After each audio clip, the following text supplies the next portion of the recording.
আপনিও তো আপনার মায়ের এইভাবে শোয়াইছেন বাবা। দেখেন আমি সেকেন্ডের ভিতরে বানাই ফেলাইছি কফিনটা বাবা।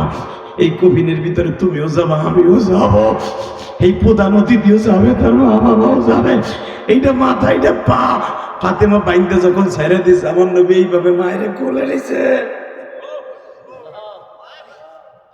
হালিমা সাদে বেশি লম্বা ছিল না বাবা, কিন্তু একবারে পূর্ণিমা চাঁদের মতো সুন্দর ছিল বাবা। কারণ সাদ গোত্রের ভিতরে সবচেয়ে বেশি সুন্দরী ছিল হালিমায় সাদিয়া।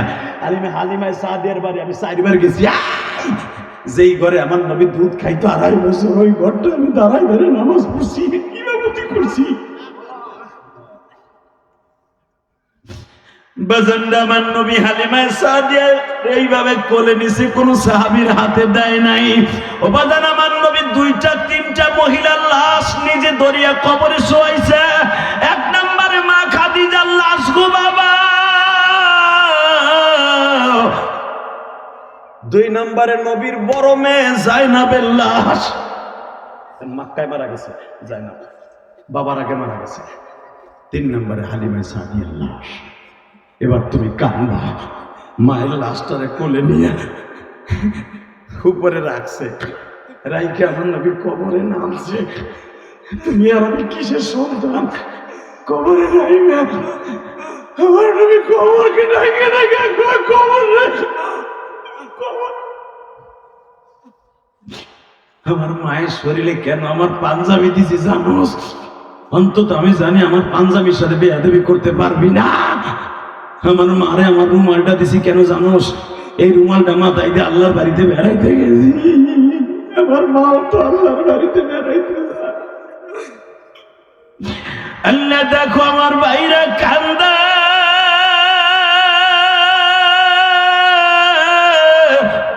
আজকের মাহফিলের দ্বিতীয় বক্তাও কান্দে। আহারে ছোট্ট ছোট্ট তালবে আলিমরা কান্দে, প্রধান অতিথি কান্দে, সভাপতিরা অতিথিরা কান্দে, আমার আলেম ভাইরা কান্দে। জানি না কোন আলেম ভাইয়ের যেন মা নাই গো। এই দুনিয়ায় মার মতো দরদি কেউ নাই রে মা, রে মা।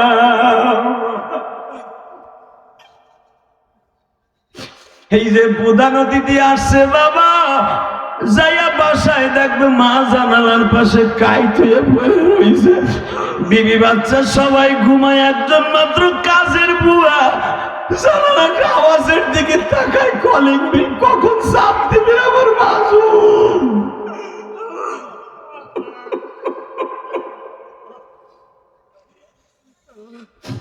এখনো পর্যন্ত এই বৃদ্ধা বয়সে মা চাকরানির ডিউটি পালন করে। ঘরের বউ ঘুমায়, সাওয়াল মাইয়া ঘুমায়, একটা মাত্র দরদি ঘুমায় না। এক জানালা থেকে আর এক জানালার কাছে ডিউটি দেয়, আমার সন্তান কখন আইবো বাসা।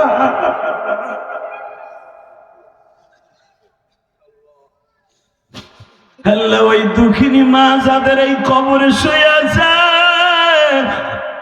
আল্লাহ তার মার কবর আযাব মাফ করে দেও না। আল্লাহ দেখো আজকে আলেম ওলামা কাঁদে, আল্লাহ দেখো কেমনে কাঁদে, আল্লাহ তোমাকে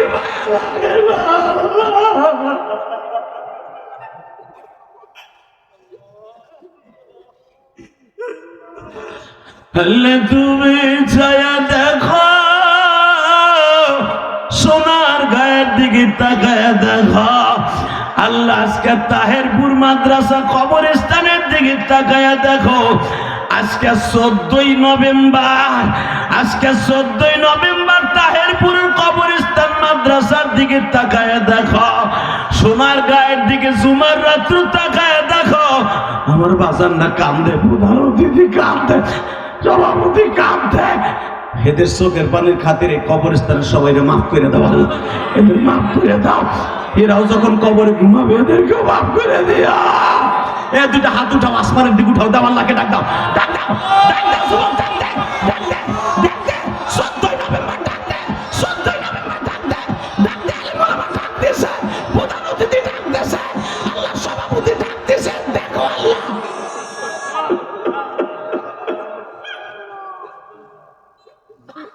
না, দুনিয়ার কেউ তোমার মনের আশা পুরা করতে পারবে না, একমাত্র আল্লাহ পারবে। তোমার মনের আশা কোনে পুরা হয়ে যাবে, 30টা সেকেন্ডে দাঁড়াবা যুবক, 30টা সেকেন্ডে। দুনিয়ায় কোনো সন্তানের দোয়া আসমানে যাবে না বাবা মা মাফ করার আগ পর্যন্ত। আমি যে হারি দলিল দিয়ে গেলাম নগদ বাবার কাছ থেকে মাপ নিয়ে। আমার আব্বা এত সুন্দর, আপনার আব্বা এত সুন্দর চেহারা, কারণ আমার আব্বার কপালে তখন নূরে মুহাম্মাদের ঝলক মারতেছিল। আমার আব্বা কোনো অন্ধকার রাস্তা দিয়ে হাঁটলে ইব্রাহিম আলাইহিস সালামের কোনো বাতি লাগতো না। ইব্রাহিম আলাইহিস সালাম খাবার টেবিলে বসলে যেই প্লেটে জীবনে খাইতেন, ওই প্লেট ভাঙার আগ পর্যন্ত, জমিনে থাকার আগ পর্যন্ত যদি জমিনে ভাঙ্গা ওই একটা প্লেটের টুকরা জমিনে গায়রা দিত, ওখান থেকেও মিসকম্বারে ঘেরান আসতো। এটা আমার আব্বার বরকত না, এটা আমার নবীর বরকত। আমার আব্বা, আপনার আব্বা ইব্রাহিম আলাইহিস সালাম আমার নবীর বরকত বইয়ে নিয়ে আসতেছে। নবীর বরকত, ইব্রাহিম নবীর বরকত। এবার কানবেন, কোনো দিক কার ঘুরাই না। ইব্রাহিম আলাইহিস সালাম 40 দিন পরে আগুনতে বাইরে, আরে বাবা রে মনে হইতেছে আমার আব্বাজানের চেহারার ভিতরে আগের চাইতে আরো 100 গুণ নূর আরো বাইরে গেছে। নমরুদের মাইয়া দেখার সাথে সাথে কালেমা পড়ে মুসলমান হয়েছে। এখন কোন ইব্রাহিম আলাইহিস সালামের ডিমান্ড বাড়ছে না কমছে? আলেম ওলামা 3-4 বছর জেল খেটে তাকে ডিমান্ড বাড়ছে না কমছে? মামুনুল হক আগে এক ওয়াজে গেলে লোক হইতো 10,000, এখন হয় 1 লাখ। পিসকি রফিকুল ইসলাম মাদানি পিকেট হইয়া বাইরে হইয়া এখন ওয়াজে গেল 50,000। আরো আগে হইতো 3,000। কথা কন না কেন? সাকাওয়াত রাজি, খালিদ সাইফুল আইয়ুবী, আমির হামজা এক এক জায়গায় বের হয়ে গেলে ওয়াজে লাখ লাখ মানুষ হয়। লোক যখন বেশি হয় কমিটিকে দেহারি দাওয়াত দেয়, মানে দিক টাকায় এক তো 3 বছরে যেই মাল লস হয়েছে 1 বছরে এটা কাজা আদায় হবে।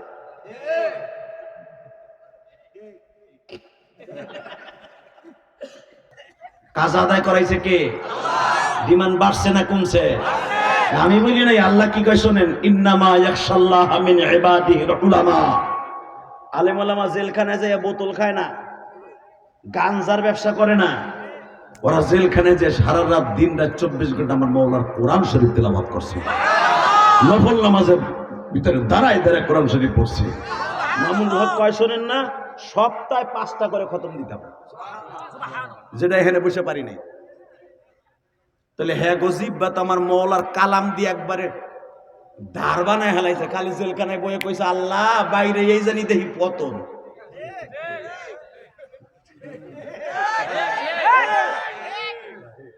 কথা কন না কেন? হইছে না? হইছে। তাকাও, ইব্রাহিম আলাইহিস সালাম আগুনের থেকে বের হইয়া তার ডিমান্ড বাড়ছে না কমছে? জোরে কও, আরো জোরে, জোরসে বলো। কমছে না বাড়ছে? বাড়ছে না কমছে? জোরসে বলো, আরো জোরে। ক্ষুধা লাগছে? বেড়া, যারা ইসলামের জন্য জেল খাটবে তাদের ডিমান্ড বাড়বে। এই সমস্ত নেতারা জেল কাটবে, পরের ইলেকশনে এগো ডিমান্ড বাড়বে। দুনিয়ায় যদি হামলা মামলা হওয়ার কারণে, মাইর খাওয়ার কারণে ডিমান্ড বাড়ে দলের কাছে, আমার মহলার দলের কাছে ডিম বাড়ে না? এটা খুবই জ্বালা, কষ্ট হইতেছে। আমার আব্বা, আপনার আব্বা বাইরে যাইতেছে খাজানায় মুর্খ, মিশরের একটা, এই শহরটারে আল্লাহ আমার দেখা যায় 2013 সালে, আলহামদুলিল্লাহ বলে। এখানে আমার আব্বা জানের কবর। সুবহানাল্লাহ, বাইতে যেতে দেখতে মন চায় না বাবা? চাইলো তো এই বয়সে পারবে আপনার নাতিরা, দোয়া করে যেন ওরা যেন দেখতে যাইতে পারে। আল্লাহ আমার আব্বা জানরে যেখানে আগুনে ফেলাইছিল ওই জায়গাটা আল্লাহ আমারে দেখাইছে। আল্লাহ খাজানায় মার্কস জেলার কাছে, এইখানে আমার আব্বা জানের প্রথম শ্বশুর বাড়ি। এই শহরের গভর্নর যিনি ছিলেন, বিশাল বড় ধনী, বিশাল বড় গভর্নর, ওই জায়গার বিচারক। বাচ্চা গোর গোবিন্দ যা ছিল না, ওই রকম গোর গোবিন্দের হে পকেটে রাখতো। তাহলে বুঝলাম সে কত বড় খাজানা মার্ক। এত বড় বাচ্চা ছিল, এর এক খাট মাইয়া ছিল, 1 পিস, যে হলো আমাদের জাতীয় মা। হ্যাঁ, বাংলাদেশের জাতীয় মাকে ফজিলাতুন্নিসা, বাংলাদেশের জাতীয় মা, আমার মা, সারা পৃথিবীর মা, মা সায়রা, মা হাজেরা। কথা বলেন না কেন? আমার মা আপনার মা প্রথম মা। আমার আব্বা জানে বউ তো দুইটা। চাচা চিন্তা করছে আর এই ওয়াজ আগে করতেন, 5 বছর আগে করতেন, আমি দুইটা লইতাম আব্বার মতো। আব্বাই যা করছে আমি এটা করি, ভুল হয়ে গেছে। এখন বুড়া বয়সে করে তুই যান, আব্বার লগে জান্নাতে যাবেন। এই রিস্ক নিতে যাইেন না, যাও একটু পান টান পাইতেন তার ভাবেন না। আল্লাহ বলেন তো আলহামদুলিল্লাহ। জান্নাতে যে করেন কেমন 70টা প্রথম দেখেন, এমন কোন বুড়া নাই। আরে মিয়া খারায়া নাডি বর্দে মসজিদে যায়, হ্যাঁ বউ যখন মরে হেও তিরিং তিরিং করে। আমার খেদমত কি করবো, এটা লুলা কানা হইলো, আমার খেদমত লেগে আইনা দে।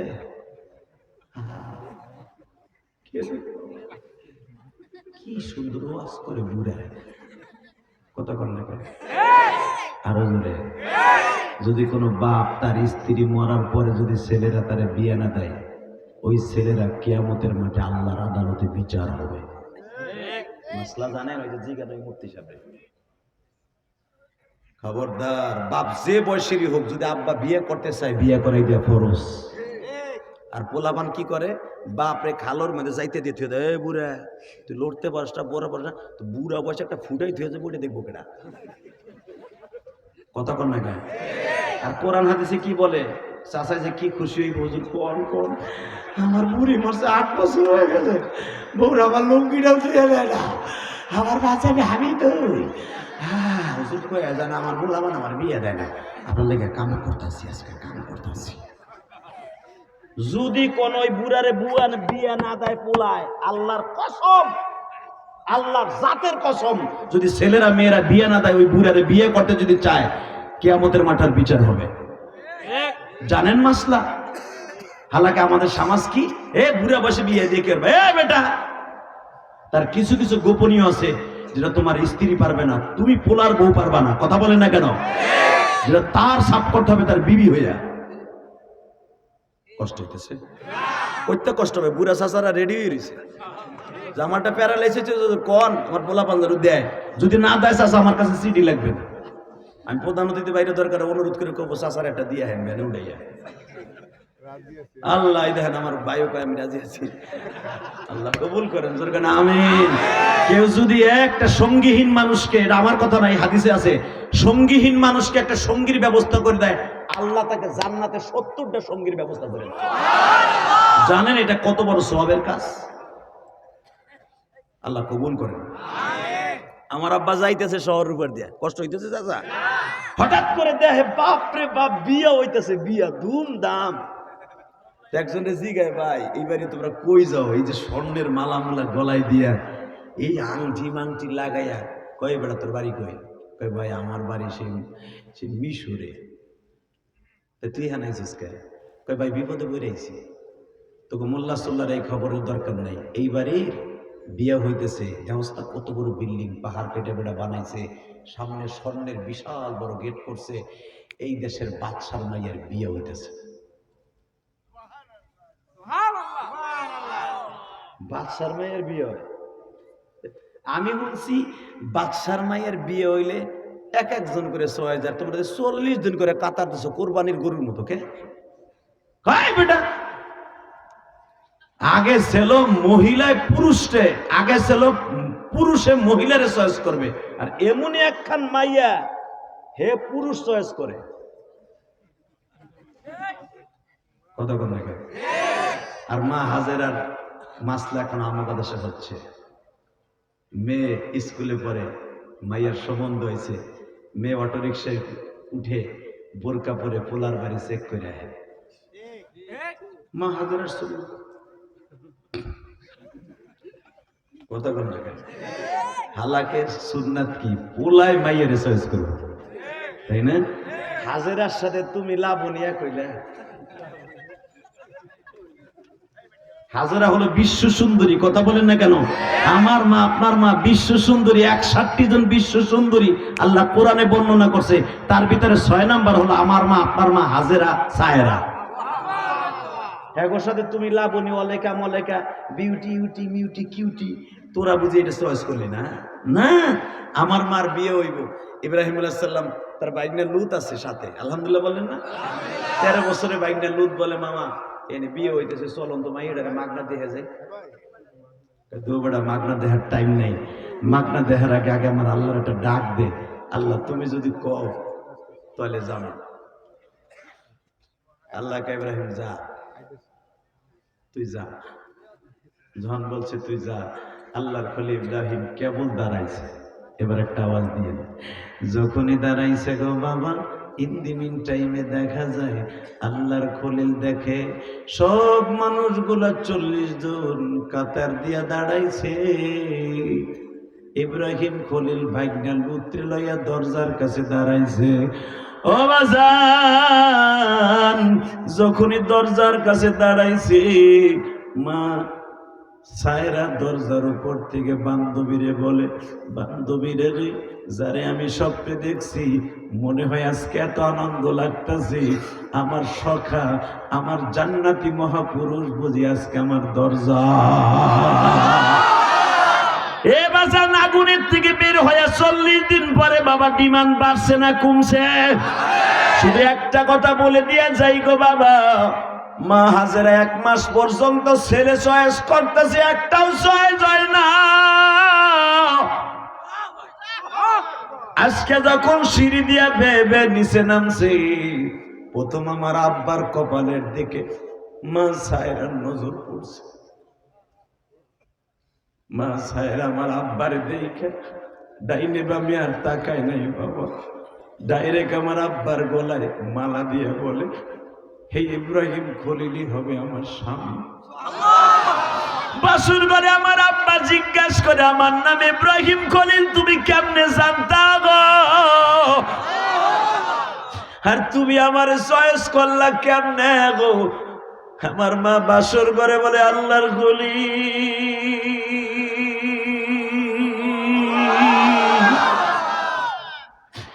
আমি আপনার স্বপ্নের ভিতরে রাজকুমার হিসাবে গ্রহণ করছি, আপনার নামটাও আমার স্বপ্নের ভিতরে বলে দিছে, কাউরে বলতে হবে না, আমার মালিকই তো সব বলে দিছে। আমার আব্বার ডিমান্ড বাড়ছে না কমছে? বাজান, যেই পাঞ্জাবিটা পরিয়া ইব্রাহিম খলিল বিয়ে করলেন, ওই পাঞ্জাবিটা তার ছেলে ইসহাকরে দিয়ে যায়, ইসহাক তার ছেলে ইয়াকুবরে দিয়ে যায়, ইয়াকুব তার ছেলে বাবা ইউসুফরে দিয়ে যায়, ইউসুফের পরে বাবা এই পাঞ্জাবিটা তুরস্কের জাদুঘরে থইয়া যায়। আল্লাহু আকবার বলতে পারেন? বাজান, জান্নাতের একটা পাঞ্জাবি দুনিয়ায় আছে, সেটা হলো আমার জাতির পিতা ইব্রাহিমের পাঞ্জাবি। শুধু আপনাদের 2টা পাও ধরে বলে দিয়ে যাই, আমার আব্বা দুনিয়ায় জান্নাতের পোশাক পরছে, খাইছে, আমার নবী খায় নাই বাবা। আমার নবীরে বহুতবার জান্নাতের খাবার দিছে, বহুতবার জান্নাতের পোশাকের টেন্ডার দিছে, আমার নবী জীবনে খায় নাই আর পরিধান করে নাই উম্মতের লাগিয়া। আমি আপনাদের 2টা পাও ধরে বলে দিয়ে যাই, আমার ওই নবীরে যদি কেউ গালি দেয়, ওরে আস্থা রাখা যাবে না, ওরে জায়গায় গুইতে ফেলাবো, ওরে মেঘনার চরের মধ্যে নিয়ে জায়গায় গুইতে দেবো। রাজি আছো না নাই? কে কে রাজি আছো যুবক? আল্লাহকে 2 হাত তুলে দেখায় দাও।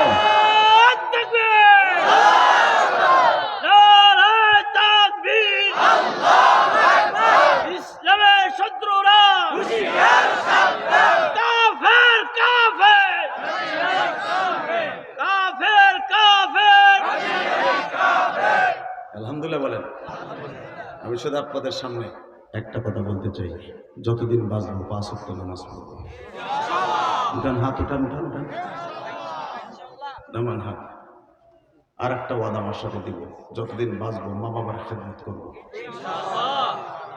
রাত 9টায় উঠছি, 10:30 বাজে, শুধু আপনাকে 2টা পাও ধরছি, 1.5 ঘন্টা মেহনত করার পিছনে আপনি ভাইবেন না আমি ওয়াজ ছেড়ে দিন, ওয়াজ আরো অনেক দেরি। মারহাবা বলেন, আল্লাহু আকবার বলেন। আপনি ভাবতাছেন একটুখানি ওয়াজ হইছে, 1.5 ঘন্টা হয়ে গেছে, আরো দরকারে আরো 3 ঘন্টা হইব। শর্ত একটা, আপনাকে পাও ধরছি। এই কবরস্থানে হয়তো আপনার চাচা শুয়ে আছে, আপনার মা শুয়ে আছে, বাপ শুয়ে আছে। আমি ইলিয়াস রহমান জেহাদি, 12 বছর বয়সে মা হারাইছি আমার ভাই। জানি না আপনার আব্বা আম্মা আছে কিনা। আছে? জান্নাত আপনার ঘরে আছে। আমি ইলিয়াস রহমান জেহাদির মাটা চলে গেছে 12 বছর বয়সে। আমি আমার মায়ের জন্য কেরানীগঞ্জ 4 কোটি টাকা খরচ করে একটা মসজিদ বানাইছি। আপনারা বলেন না ওয়াজ করে টাকা নিয়ে কি করি? ওই যে সভাপতির প্রিন্সিপাল কয়ে গেল, হে হুজুর কো, ওই হুজুরের কাছে জিজ্ঞেস করবেন, বানানোর কথা আমি বলি নাই, বক্তার কাছে জিজ্ঞেস করবেন। আমি কাউকে বলি নাই। আমার মায়ের জন্য মসজিদ করছি, 1 বস্তা সিমেন্ট দেন। 1,20,00,000 টাকা জায়গা কিনা মসজিদ করছি কেরানীগঞ্জ কদমতলী, দেখে আসবেন। আমার 2 বাড়ির মাঝখানে মসজিদ, হুজুর দেখে আসছে। আমার বাড়ির সামনে 10 তলা 12 তলা 15 তলা একটা বিল্ডিং এর মালিক 1 বস্তা সিমেন্টও আমার মসজিদে দেয় নাই। খবর লেগে যায়, দেখবেন এই যে আমার ড্রাইভার আছে, মিডিয়া আছে, জিজ্ঞেস করবেন। যদি কোনো টাকা কই পাইছেন, এই যে আপনারা ওয়াজের যে হাদিয়া দেন, আমি রাত্রে কামাই, সকালবেলা মসজিদের বিল দিই। আমি এখনো 22 লক্ষ টাকা ঋণী এই মসজিদ করতে দিই। বাংলাদেশের স্বাধীনতার পরে কোনো বক্তা আমি গুনাহগারের মতো নিজের অর্থায়নে মসজিদ করে নেই। মাদ্রাসা অনেকে করছে। কেন করছি জানেন? এই কথাটা বোঝাবার জন্য আমি মসজিদ করছি, এই জন্য বলি না বাবা, মসজিদ কারো ব্যক্তিগত হয় না। মসজিদ 10 জনের টাকায় হয়, কিন্তু মসজিদে দান করার জন্য মন মানসিকতার দরকার আছে। এবার জান, আমার মা আমাকে 12 বছর বয়সে বলছিল, ইলিয়াস রে, যদি কোনোদিন টাকার মালিক হস মসজিদ বানাস। কারণ আমার নানা ছিলেন গোপালগঞ্জের মধ্যে। আল্লামা শামসুল হক ফরিদপুরের হাতে গড়া ছাত্র আমার নানা। আল্লামা শামসুল হক ফরিদপুরের ছাত্র, যৌবনকালের ছাত্র আমার নানা। ওই আমার নানার ঔরাসে জন্ম নিছে আমার মা। আমার মা বলতো, এই বকশিদপুর গোপালগঞ্জের ভিতরে তোমার নানার অনেক মসজিদের ছোঁয়া আছে। তোমার নানা একটা কথা বলতো, যারা মসজিদ বানায় আল্লাহ তাকে যেন জান্নাতে ঘর বানায় দেয়। বাবা, আমি মা তোর কাছে কোনো খাবার দাবার চাই না, যদি কোনোদিন টাকার মালিক হস আর আলেম হস, আমি তোর দুধের দাবিটা ছেড়ে দিন। পৃথিবীতে সবচেয়ে দামি দিনের দাবি হলো মায়ের দুধের দাবি। কিয়ামতের মাঠে 3টা আদালত বসবে বাবা। 1 নম্বরে বান্দার হক, 2 নম্বরে আল্লাহর হক, 3 নম্বরে নবীর হক। এই বান্দার হকটা হলো সবচেয়ে সিরিয়াস। আল্লাহর হক আল্লাহ ইচ্ছা করলে মাফ করে দিতে পারে, ওনার নাম গফফার, গফুর। ইল্লা মান তাবা ওয়া আমানা ওয়া আমিলা আমালান সালিহা ইউবাদদিলুল্লাহু সাইয়্যাতিহিম হাসানা ওয়া কানা আল্লাহু গফুরুর রহিমা। জীবনে 1 ওয়াক্ত নামাজ পড়েন নাই, আল্লাহ মাফ করে দিতে পারে। জীবনে একটা রোজাও রাখেন নাই, জুমার দিনও রোজা রাখেন নাই, নামাজ পড়েন নাই, এটা আল্লাহর হক, আল্লাহ মাফ করে দিতে পারে। হজ ফরজ ছিল, আপনি পরে করেন নাই, মাফ করে দিলে দিতে পারে। জীবনে 1 টাকা যাকাত দেন নাই, আল্লাহ মাফ করে দিতে পারে। কিন্তু বাবা, বান্দার হক কোনোদিন মাফ করবে না। কারো জাগা মাইরা, কারো টাকা মাইরা আপনি খাইয়া হাদিসা বয়ে বয়ে রয়েছেন, এ তোর হাজির গুষ্টি কি লাইবে না, তোর হাজির কথা কন না কেন? কারো আমানত মাইরা শীত হয়ে হইয়া রয়েছে কবরে, তোর বাপ নাই বেটা তোরে জান্নাত দেবে। যেই বেটার হক মাইরা খাইছো হে বুঝাইয়া দেওয়ার আগ পর্যন্ত। তুমি একজনের মাইরা পোলা বানে বরফ বানে কবরে হইয়া রইলে হেন শীত হইয়া, তোমার পোলার ওই হক বুঝাই দিব? এই চিন্তাও করে না চান্দু চাচা। নিজের হক নিজে বুঝাইয়া কবরে ঘুমাইও, নালে কিন্তু বান্দার হক খুব সিরিয়াস। আল্লাহু আকবার বলতে পারলা না? বলছি না, জীবনে 1 ওয়াক্ত নামাজ পড়ে নাই, আল্লাহ মাফ করে দিবে। 1 ওয়াক্ত পড়েন নাই, কিন্তু ইমান ঠিক ছিল। 1টা টাকা যাকাত দেন নাই, ফেতরা দেন নাই, আল্লাহ ইচ্ছা করলে মাফ করে দিতে পারে। উনার নাম রহমান। কিন্তু উনি যে হকে আব্দি একটা আছে, বান্দার হক, এটা জীবনে মাফ করবে না। বোনের হক, মাইয়ার হক, ভাইয়ের হক, বাইগনার হক, বাইর বেটার হক মাইরা তুমি হাদিস আফসাই যে লাডি হাত দিয়া সুবহানের বাপ কো, বাইরে কবরটি উড়াই দিব বেটা ফেরেশতারা, যা ওই হক বুঝাই দিয়ে আগে। কথা কন না কেন? কষ্ট হইতেছে আমি জানি, ওয়াজ এখন আপনার কপালে পড়তেছে, কারণ আপনার মাইয়ের হক মাইরা পোলা বান্নে বড় লোক বানাই দিয়ে গেছে। কথা কন না কেন? আর বুড়ায় ফতোয়া দেখি, ফতোয়া বানায় ঘরের ছাদে বইয়া, কাকা মাইয়া বিয়ে দিছি না, খরচ হইছে না। ও বাবা,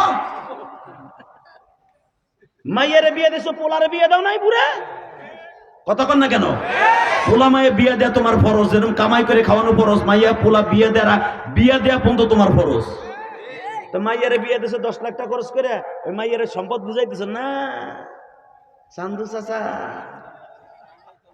মাইয়া যা পাবে সরকার এখন বলছে সমান সমান, যদি সমান সমান না দাও, শরিয়াতে আছে পোলা 2 মাইয়া জোরে কন, জোরে। মাইয়ারে কান্দায় গেলা, পোলাগো বড় লোক বানাই সব লিখকে দিয়ে গেলা, পোলাগো মাইরের ডরে বুড়া বসে কবরে মার কি দিয়ে ফিরাইবা? ওখানে তোমার কেডা আছে? কতক্ষণ না কেন? ঠিক আছে, ঠিক। খবরদার বাবা, বান্দার হক সিরিয়াস, বান্দার হক নষ্ট করবেন না, ইনশাল্লাহ বলেন। বলেন তো, মা বাবার হক কোনোদিন নষ্ট করবেন না। লিল্লাহে তাকবীর। না না, মা বাবার হক কি?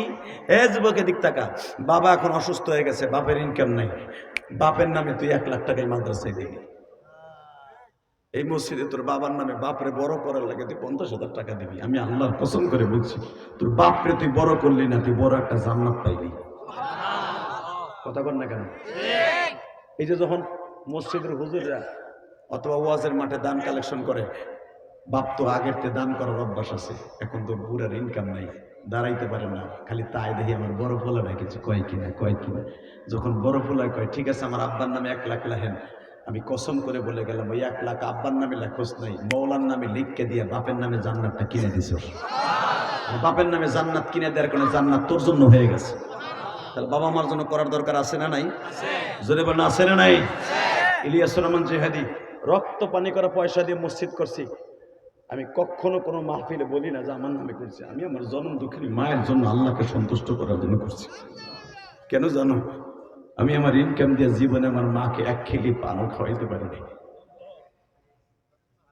ওই যে আমার আলেম ভাইরা যারা আছে, এই যে আমার প্রধান অতিথি ভাই আছে, জানি না তাদের বাপ দাদার আমল থেকে বড় লোক কিনা।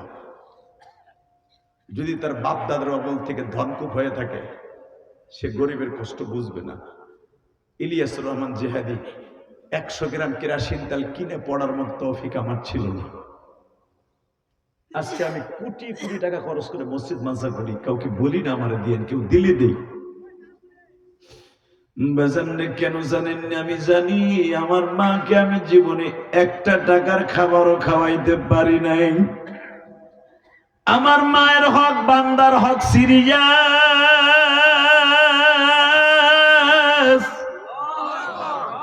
আমার মায়ের দুধের ঋণ আমি জিহাদি কেন আজকের প্রধান অতিথি সভাপতি কোন নবী পর্যন্ত বাবা আদায় করতে পারে নাই। বাজারে 104 বছর বয়স একটা বৃদ্ধা মহিলাকে নবী নিজের চাদর বিছাই দিয়া কোলের মধ্যে বহাইয়া ঘাড়ের নিচে চুমা দিতেন, কপালে হাত রেখে চুমা দিতেন। অনেক প্রবীণ সাহাবী বলতেন নবী গো, আমরা নতুন সাহাবী, এই বৃদ্ধা মহিলাকে আমার নবী ছোট বাচ্চার মতো এইভাবে মারে মুখে নিয়ে বলতেন, সাহাবীরা তোমরা চিনো না গো, এই মহিলা তার লাল রক্তগুলা, লাল বেলাট রক্তগুলা সাদা দুধে পরিণত করে আমি মুহাম্মদের খাওয়াই। আমার মা আমিনা আমার মাত্র 17 দিন দুধ খাওয়াইছে, আর আমার 2.5 বছর দুধ খাওয়াইছে আমার মা হালিমা।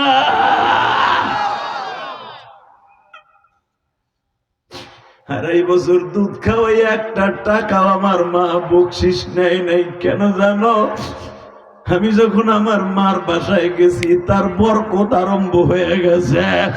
আমার সেদিন 5 বছর বয়স আমার মা আমিনার কাছে রিটার্ন দিয়ে দেয়, ফেরত দেয়। বাবা এখন চিল্লাবার কানবা।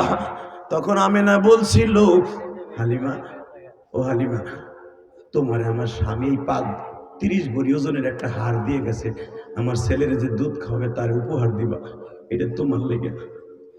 হালিমা বলে, আমি দুনিয়ার কোনো পুরস্কার চাই না ভাবি, আমি আখিরাতের পুরস্কারের লোভে আমি ফিরি মুহাম্মাদের দুধ খাওয়াইছি। ভাবি আমি মুহাম্মাদের সিনে ফেলাইছি। কেমনে? মুহাম্মাদের আমি শোয়া রাইখে খাটের উপর রাইখে উর্দু হইতে যাইতাম, দেখতাম মুহাম্মদ ঘরের সাদ নাই, সাদ সরাইয়া চাঁদরে আল্লাহ কাছে আইনা দিয়ে মোহাম্মদের সাথে খেলা ঘনাইতেছে।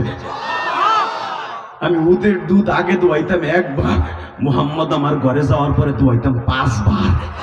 আমার বাড়ির দুধ যে খাইতো সে তার রোগ ভালো হয়ে যাইত, তার পিলাই ভালো হয়ে যাইত, ডায়রিয়া ভালো হইতো, হার্টের রোগ ভালো হইতো, ডায়াবেটিস ভালো হইতো, বাতের রোগ ভালো হয়ে যেত। আল্লাহু আকবার জোরে বলতে হবে।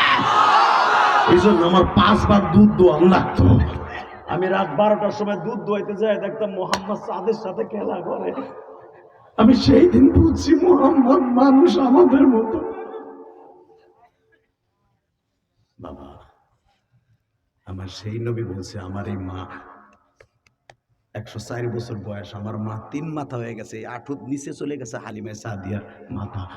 এখন কামবার মাত্র 3টা মিনিট আমার দিক তাকাও।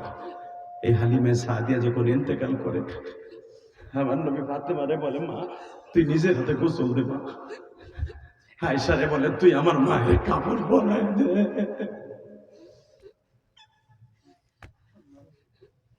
আমার মা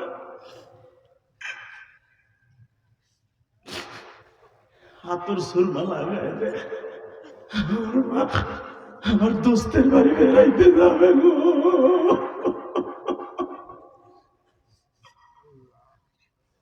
আসসালামু আলাইকুম ওয়া রাহমাতুল্লাহি ওয়া বারাকাতুহু।